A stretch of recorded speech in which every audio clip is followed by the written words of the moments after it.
कोई भी निकालने के लिए हमें क्या करना पड़ेगा पहले पहले हेलो स्टूडेंट्स, आज हम लोग पढ़ेंगे क्लास 10th का चैप्टर नंबर 11 का एग्जांपल नंबर 2। बहुत इंपॉर्टेंट चैप्टर क्वेश्चन है ये वाला। एरिया रिलेटेड टू सर्कल का चैप्टर का क्वेश्चन है। आप फटाफट से पढ़ते हैं। क्वेश्चन ये कहता है find the area of the segment A by B. A by B segment है, उसकी रेडियस हमें सर्कल की गिवन है 21 सेंटीमीटर और हमारे को एंगल दे रखा है 120 डिग्री। तो ये चैप्टर बहुत से लोगों को बहुत कॉम्प्लिकेटेड लगता है, लेकिन बहुत जल्दी और बहुत इजीली हम इसको स्टार्ट करते हैं। देखो बेसिकली ये जो पूरा पार्ट है ये एक सर्कल का एक सेक्टर कहलाता है, ठीक है। अब इस सेक्टर के अंदर दो चीजें कंसीडर की गई है आपकी। अगर मैं इसको ऐसे जोड़ दूं तो एक ट्रायंगल है और एक सेगमेंट है। ये वाला पार्ट हमें निकालना है। इस पूरे पार्ट में से अगर मैं इस वाले ट्रायंगल को माइनस कर दूं, मतलब इस वाले पार्ट को माइनस कर दूं, तो मेरा ये वाला एरिया निकल जाएगा, विच इज सेगमेंट, ठीक है। तो फॉर्मूला जो बनेगा area of segment A by B का, ए बाय बी को निकालने के लिए क्या करेंगे हम, area of sector O A by B.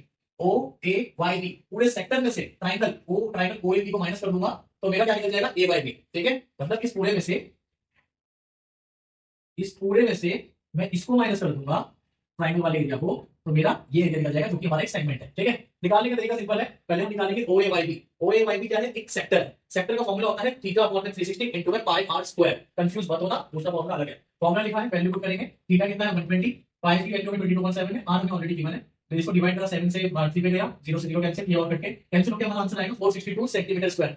Unit हमेशा एरिया की सेंटीमीटर स्क्वायर मीटर स्क्वायर में आती है, वो लगाना मत भूलिए। दूसरी चीज हम निकालेंगे ट्रायंगल ओएबी। अब ट्रायंगल ओएबी निकालने के लिए हमें क्या करना पड़ेगा, पहले पहले हम परपेंडिकुलर बनाएंगे, क्योंकि उसी फॉर्म पे हम निकाल पाएंगे। इसमें कोई ना कोई थोड़ा ट्रिको यूज होगी।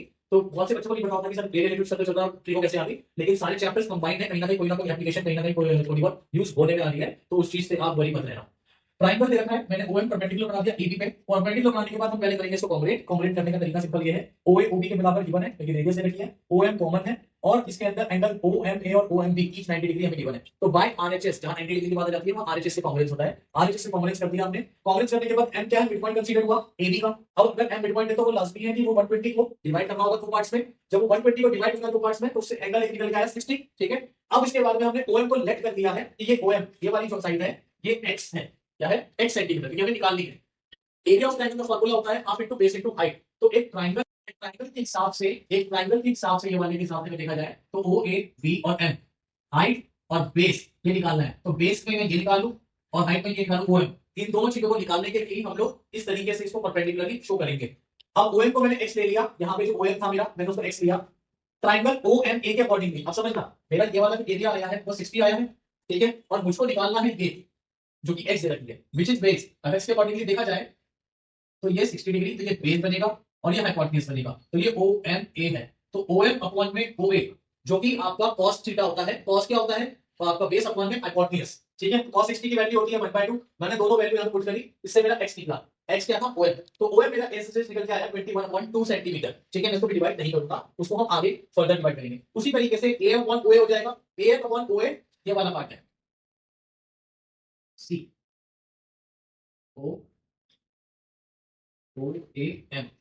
तो ये ओ ए हाइपोटेन्यूज है और एम अब क्या हो गया आपका परपेंडिकुलर, क्योंकि ये किसके अकॉर्डिंग, थीटा यहाँ पे है, हमेशा थीटा आ जाए।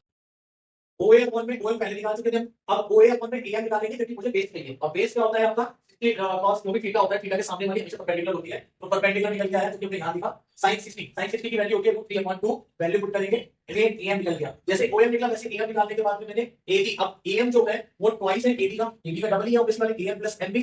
तो एबी निकल के आएगा, उसको 2 से मल्टीप्लाई कर देंगे।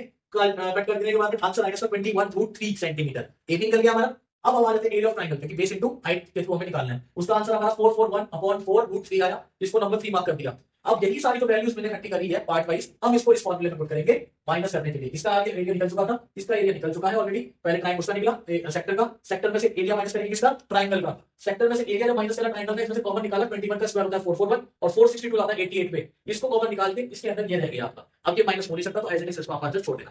Thank you for watching.